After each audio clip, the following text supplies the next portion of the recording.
There's a storm brewing inside the walls of Buckingham Palace, and at the center of it all is a woman who knows exactly where the bodies are buried.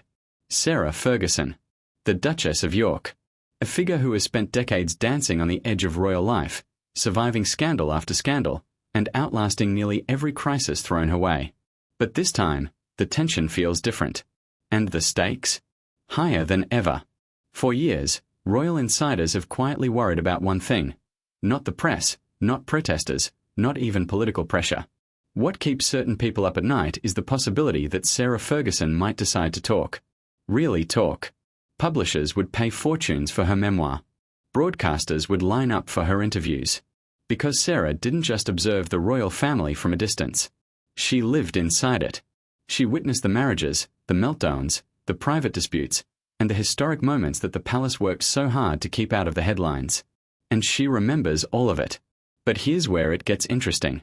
The reason this possibility terrifies certain people isn't just about embarrassing stories. It's about what those stories could actually prove. Sarah has reportedly been under significant financial pressure for years. Her debts have made headlines. Her spending habits have fueled tabloid front pages. And commentators are now pointing out something uncomfortable. The more financial pressure mounts, the more attractive a major tell-all becomes. A six-figure deal can quickly become seven figures once the right details are on the table. And Sarah, whether she intends to or not, holds a handful of cards that someone, somewhere, would pay dearly to keep hidden. Now ask yourself, who would be most worried about that?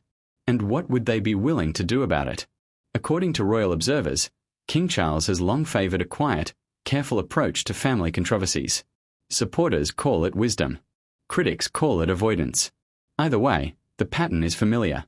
Sensitive problems get managed behind closed doors, private arrangements get made, and the public rarely hears the full story. The question is whether that strategy still works in a world where secrets travel at the speed of a tweet. And then there's Prince William. Commentators increasingly describe him as representing a different kind of monarchy, one focused on accountability, transparency, and long-term public trust. Where Charles sees stability as the priority, William is said to see credibility. And those two goals don't always point in the same direction.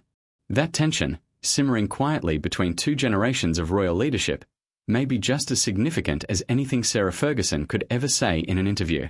Because what nobody expected is that the real story here isn't just about one woman and her secrets. It's about a monarchy being pulled in two directions at once. The situation becomes even more explosive when you consider what Sarah actually witnessed. Complicated family relationships. Financial arrangements made quietly. Scandals that never fully made it into the public record. Few people in modern royal history have had such an unobstructed view of the institution's most private moments. And fewer still have had both the motive and the platform to speak about them. Royal watchers note that even small revelations from someone in her position can generate global headlines. A large-scale memoir or exclusive interview wouldn't just make news. It could reignite debates about events the palace considered long settled. And that, according to insiders, is the scenario that has certain people genuinely alarmed. The bigger question now isn't whether Sarah will talk. It's whether anyone will manage to stop her, and what that attempt might cost them if it ever came to light. For now, much of this remains in the territory of rumor, speculation, and anonymous sources. No deal has been confirmed. No dramatic confrontation has been verified. But the pattern is undeniable.